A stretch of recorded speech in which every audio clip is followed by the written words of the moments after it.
इकडे नागपूरमध्ये seminar hill परिसरामध्ये एका घराला भीषण आग लागली। या आगीमध्ये 2 लहान मुलांचा होरपळून मृत्यू झाल्याची माहिती समोर आली।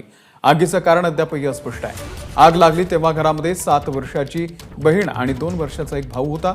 मात्र बहीण तातडीनं घराच्या बाहेर आल्यानं सुदैवानं तिचा जीव वाचला। 2 भावांचा आगीमध्ये होरपळून मृत्यू झाला। तुषार कोहळे या संदर्भातले अपडेट देतील। तुषार, निश्चित अत्यंत धक्कादायक ही संपूर्ण घटना आहे। साधारण रात्री 9:30 वाजताच्या सुमारामध्ये सिव्हिल लाईन परिसरामध्ये ही आग लागली।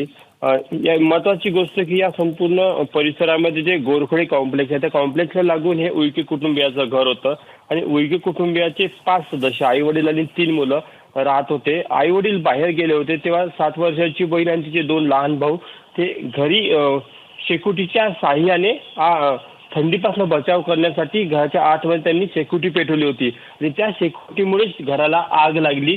जेव्हा आग लागली तेव्हा तिची मोठी बहीण ही घराच्या बाहेर पडली भीतीपोटी आणि तिचे दोन्ही लहान भाऊ हे घराच्या आतमध्ये अडकले।